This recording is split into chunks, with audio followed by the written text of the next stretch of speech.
Thank you. That's just when I changed my filter and prime out anyway. I added more concentrated. It's gonna break down. Battery low. More concentrated in the filter. It shouldn't be. Good. Oh, it ain't no thing. Yeah. I can definitely tell the difference. This side, this let it go. Well, we're gonna take a break in a minute anyway. One second, y'all, cause I really want to respect Mr. Lee time. And, yeah, but I still gotta respect your time. Any tools that drivers and trucker owners should have with them, and then if you choose to stay after that, then but we're gonna have take a break. But any tools, what tools you recommend? I done stocked up on tools, but just so they know, because there's a lot of stuff real petty that you getting roll calls for, and they tearing you apart on The tools you have to have like and parts. Yeah, you have to have. Let's go with the parts first. You have to have, if you have 30 brake chambers, you have to have at least one in your truck. The brake chamber. So the 30s might be for the front. Sometimes the 25s. You know, the 30s. So you got one brake chamber or one of each. The smaller one and the 30 you have an end or trailer and an air cord. You gotta get one in your truck. And you gotta have a spare tire. You gotta have some antifreeze. You gotta have at least a gallon of oil and also a gallon of fuel, diesel. You gotta have a filter wrench. You carry a gallon of diesel? Yeah. Don't it go bad after a while if you don't use it? It don't go bad. You can sit there for I keep the same thing. I got the gas. Yeah. You have, at least have it. Because the reason why I did it, remember, I think your truck, you said you leaning on the side. Okay. So you lean, all you need to do, sometimes if you don't start, that's why I said that if you don't start, you don't have anything to siphon the fuel from the tank. All you need to do is crack the fuel filter open, pour it in there, put it back in, boom. You start it like that. If you don't have a gallon of diesel, now you gotta go find a diesel. Let's say you are at the delivery site. Yeah. And it's a little hill, you know, anything can happen. You got a filter ring, and then vice grip. Get a vice grip, a 3/4. You gotta get a little nose ply. At least you need to get a set of two, a little toolbox. And then I've helped a couple of drivers on the road with zip tie. You know, when the airline is leaking, I say unplug it, bend it like that, and put a zip tie. The air is gonna build up. You come back home, and we fix it for you. You know, so you gotta have what you call it, some windshield washer fluid, just about it. Extra airlines. Yeah, the airlines, you gotta have it. Some power tools as well. What about the hose? Yeah, you gotta have one there. But mostly, I go on the scale 70. I went there to go get a guy.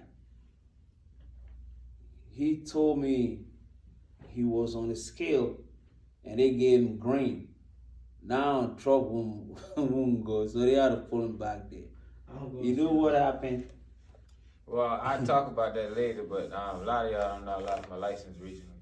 But it's some stuff with that. With them scales. Yeah, but there's a lot of things that we do out here that catch up with us in a real way. And So it don't seem serious to us, but it's serious to them. Yeah, so the guy, what happened to him was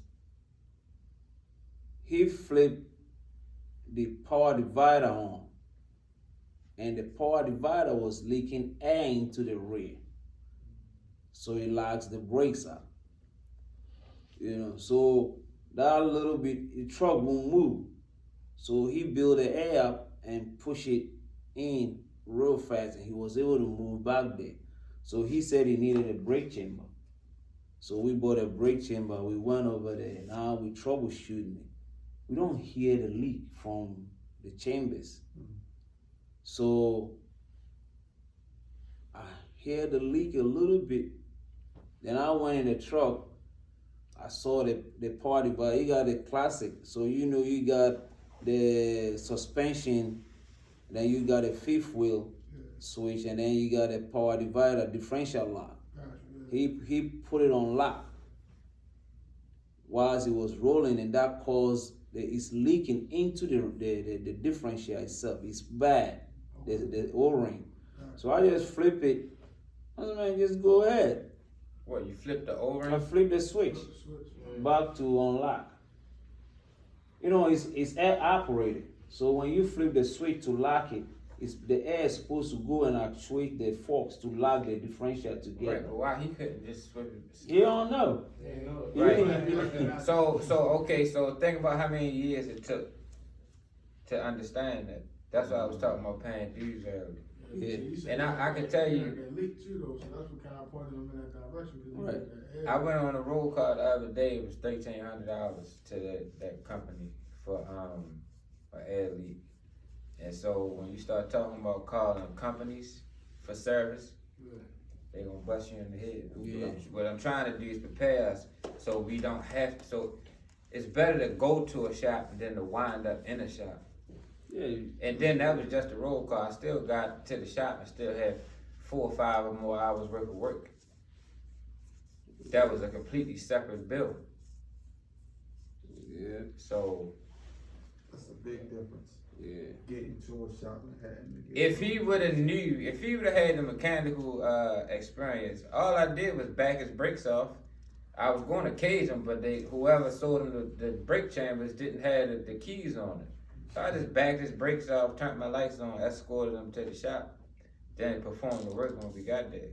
If he'd have knew that he could have had one wrench and one socket, bang, bang, he wasn't going nowhere but Delaware. He could have went and delivered the load, dropped the trailer off, had it fixed, picked another trailer up, kept running and making money, then went back and picked the trailer. You see what I'm saying? But even if he had the knowledge, you know how many people I go to know how to do stuff? Man, I used to fix on trucks and ain't got the tools. You gotta have some tools. You can't do it with your hands, you ain't King Kong. You gotta have some tools. So you gotta be prepared. You gotta have extra bud connectors, extra wire, extra hoses, extra clamps. Fuses. You need fuses and all type of stuff with you. Right. Fuses and light bulbs is a necessity. Exactly. So, stop checking your tires by kicking them. You need to put a gauge on them. Tire pressure. Because just like you can be legally blind, 80 pounds and under is legally flat. I've been put out of service like that before. I had to break my airline up to add my tire up and they let me go. So it's little things being prepared. It's better to be prepared than to get caught in a tough spot. Some more question. What kind of truck do you have? I'm proud of you too, man. I ain't heard from you in a minute. I ain't know you had a truck. Yeah, I let it sit for a year because I started doing, like you said, running scales and doing all the everything I ain't supposed to do. Yeah. Well, that's the trucking life. Yeah, true. But it's a 07 Volvo with a high sex on it. Oh, okay. Yeah. Yeah, we all did it, man. I got pulled over in Florida one time. The police said, well, you ain't been through no scales. Do you know that all those scale cameras are linked and they register you when you drive through? Yeah, by the time you get miles down the road, they catch you like, man, you didn't do all the scales up there. Yeah, but I ain't know that. And I just lost my license from pulling off from a scale, even though my own personal reason I felt he was profiling me, and I mentioned that to him. I said, I feel like he's profiling me. Because I don't even have a trailer and I'm in a brand new rental truck. Why am I even being pulled down? Right. But my personal feelings don't supersede the law. And he took them. No, I got put out of service, and normally I may stay or I may wait a little bit a while, but this particular time and this particular officer, it was boiling in my mind. I did not feel like he was doing right by me. but feelings ain't got shit to do with business.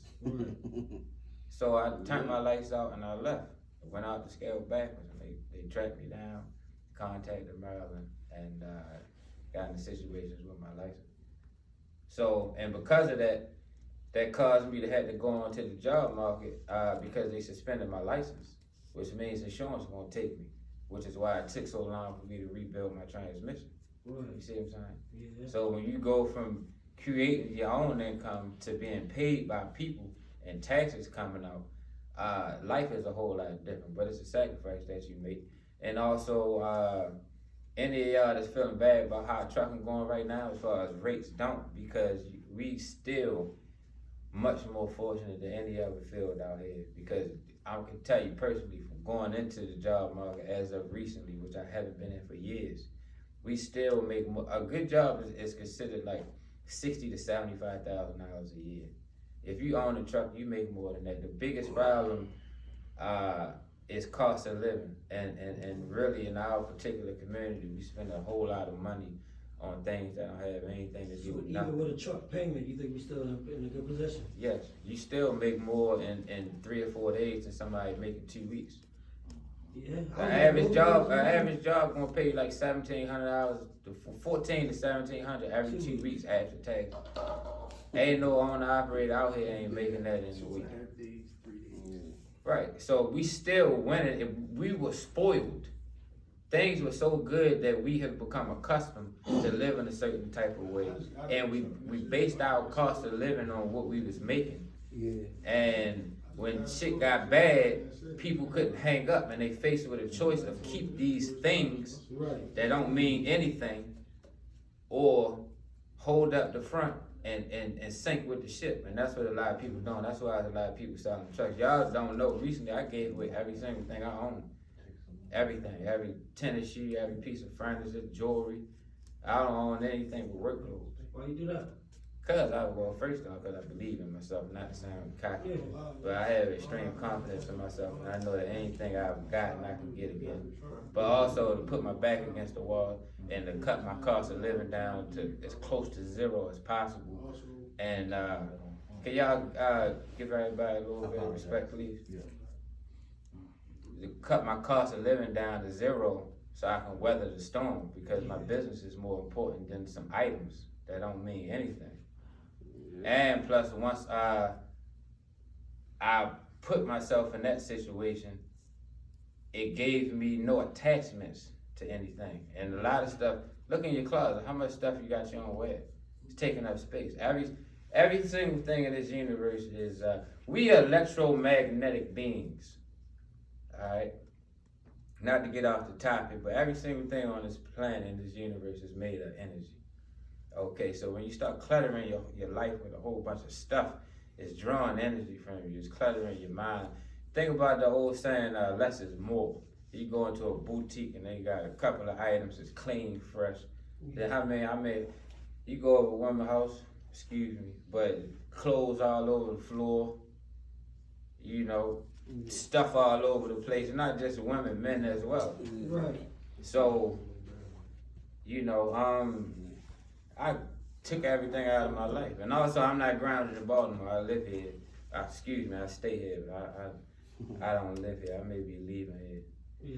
But you want to cut your cost of living down, because if you set just the business to it aside by itself and take out your personal stuff, you know, a lot of people went out and bought the most expensive house they can afford and the most expensive car they could afford, myself included, at times in my life.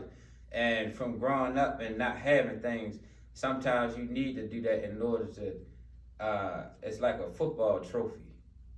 When you reach a milestone, you congratulate yourself. It's like a pat on the back, but in reality, all of that shit is bullshit. We don't need half the cars we got. You can't even sleep in but one bed. You can't drive but one car at a time. I can agree with what you said, because I was just staying in this high-end apartment on Tulsa. So when shit got bad, I let the apartment go. Yeah, fuck Put that my apartment. shit in storage. January 17th of this year, I called them a Russian company. I was on the road since January. Right, and The DF system went up in that truck. The dude, I was in Chicago for like 3 days. He tried to put me in another truck. That truck went down. So I switched companies. So from March all the way up to last week, I've been living in a truck. Right, but see, and don't feel no type of way about that, and we make voluntary decisions, but also, Shit, America has that was a been, hard reset. American, it depends on where your mind at. Because I know what I was doing. You been in prison before? Yeah, I know, I just wanted you to say it. You done lived way less. yeah. Come on now. And made it work. So what I say, the same game, different thing. Take that discipline from there, apply it here, save your money, you're back right on track. This is a temporary thing. All markets go up and down. But what I was getting to, America has been sold a dream. And the dream is the big house, the big car, the job. You go to school, okay, you go into college, you get your first junior job, you may get married, buy a house if you live in that American dream. Then when you get the promotion, you go and get the bigger house, and the bigger car, and all you do is add on more and more debt. And what the Bible say? The borrower is slave to the lender. So you voluntarily put yourself in lifelong slavery. And then what happens as soon as you about to pay that 30-year mortgage up? Do you pay it off and stay there? No, because you too good for the hood now. So you go move out to the neighborhood where they don't even want you. Sell the house and start a whole new cycle with debt that she ain't gonna pay off till you die. And then pass that down to your children. They ain't got nothing and lose the house because it wasn't paid off for. And then what happened? Then you blame it on the man when he come in for the reverse mortgage.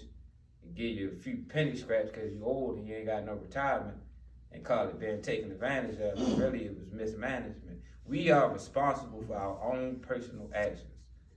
All right, ain't nobody doing nothing to us at this age. All right, in this time in life. Yes, there are factors working against, but this factors working against everybody, and it ain't what happened to you. It's what you gonna do about it. Right. So we're gonna point the finger, or we're gonna do something. You know, a lot of people out here failing trucker companies. Look how many single companies that is out here. My last company wasn't even, I didn't even create that for me. That's why it was called Migos. That's a slang term for brothers. We had the meeting and everything, try to bring everybody together. You stronger, fist is stronger than a finger. I can snap this. This, you use this as a weapon. Mm-hmm. People don't want to stick together. Then you get in the pinch, and then you crying about ain't nobody looking out for you.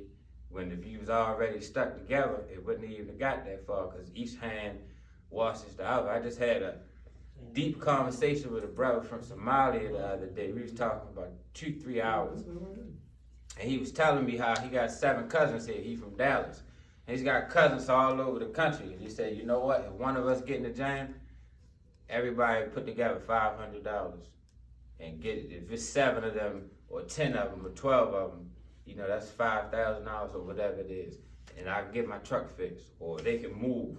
And then he said, you know what else? If something else happened to somebody else, that's not me taking $5,000 and putting it up. I'm putting $500 because we all got this system where we all working together and looking out for each other. But what we do, you want to kill somebody because they bought a new pair of Jordans, or bought a pinky ring, or got $1,000 extra. You know, dumb shit. So that's, you know, this ain't about trucking. I told y'all a long time ago, and you can go on the internet and figure out about trucking. What I'm doing is transferring my spirit to y'all, because spirits are interchangeable. We was talking about energy. All of us have an aura. That's why you come around certain people and you automatically dislike them or like them. Or some people can come into a room and brighten the whole room up. That's because their auric field came in contact with everybody. You know, so we gotta look more deep into the unseen, and even if you have a negative, you gotta backtrack your mind all the way to when you're a child and figure out the things that happen to you, which triggers you to act how you do as an adult, because we all went through different things as children, and adolescents and preteens. All right, whether it be family members or experiences you had with your friends, and that shapes and molds you as you grow up. So you gotta. It's called self-evaluation. I took a training one time where they taught us to take us outside of ourselves and look down at yourself like you're looking at the camera. Think if you're looking from a satellite versus you're looking with an iPhone, you can see a more clear picture. And you need to go back and resolve some of them childhood issues and find out exactly who you are and why you act how you act. Because when you find out more about you, it'll help you deal with the world more productive.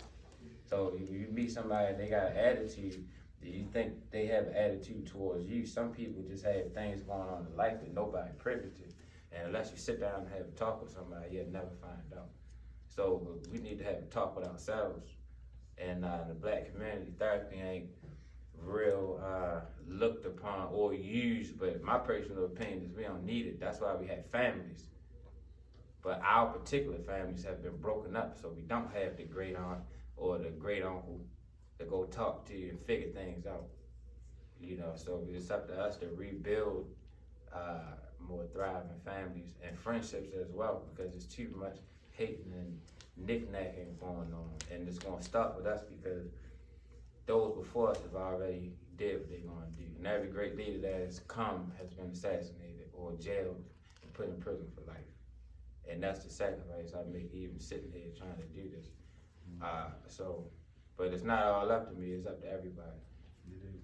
So with that, I thank you, Mr. Lee. Yeah, appreciate We're gonna take a you for break. I'm having gonna me here. smoke my tobacco Yes, pipe. sir.